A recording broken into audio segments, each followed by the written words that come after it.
All right, guys, we're going to nerd out for a little bit, starting in 1 Corinthians 13. This is just the Christian Standard Bible translation, and it says, "Love is patient, love is kind, love does not envy, is not boastful, is not arrogant, is not rude, is not self-seeking, is not irritable, does not keep a record of wrongs. Love finds no joy in unrighteousness, but it rejoices in the truth.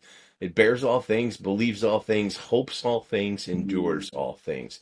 This is the thing I want to point out to us. This little part right here. Love is not irritable. Now, that seems like a pretty basic statement, of course. I'm not sure that we all get this because I think many of us, myself included, we can be irritable at times. But I want to take a little deep dive into this. Love is not irritable. Let's go over here and look at the Greek of 1 Corinthians 13. I'm in blueletterbible.org. This is something that you can jump on yourself. It's absolutely free.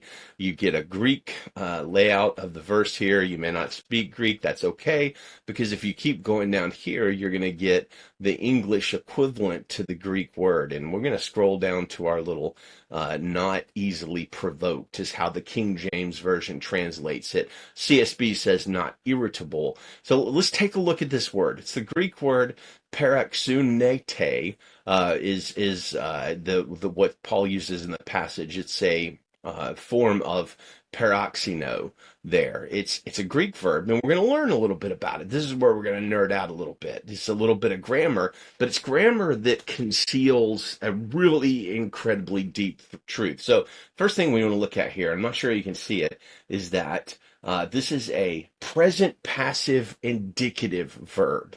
So I'm not huge into grammar of any kind, but the fact that this is a passive verb, it's not really a thing that we have in English. So I'm going to tab over here, and Google's going to tell us that in ancient Greek, the past states that the subject is the recipient of the action rather than the agent. Okay, in other words, it's not saying love provokes.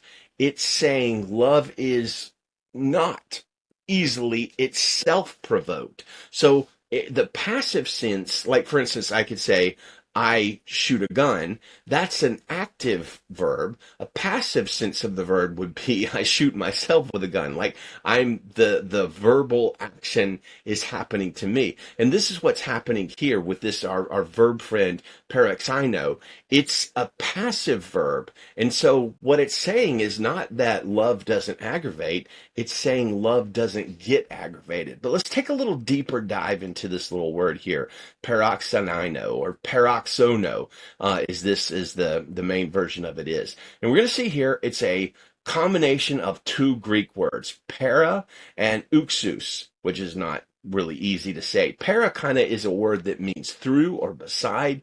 Uxus is the interesting word here.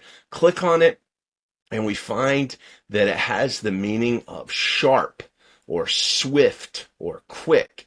And if we want to look at some of the ways it's used in the Bible, we can scroll on down here. Here's the one I wanted to look at. Revelation 1:16, talking about Jesus. He has a sharp, an uxus, two-edged sword coming out of his mouth. So the word there means sharp through. Now, what does that mean for us? Let's go back to 1 Corinthians 13, verse 5. The literal translation of the verb is really kind of fascinating. It's, since the word literally means sharp, it means is not sharped. And you say, well, what does that mean? Is not sharped. It doesn't mean love doesn't provoke. There's other things in the Bible that says that. It says love is not easily sharped or poked or sliced. In other words, love isn't itself cut easy. Put another way, love is patient. Love endures. This is what Paul is telling us. And this is going to be an important kind of building block as we understand our spiritual exercise today of reckoning.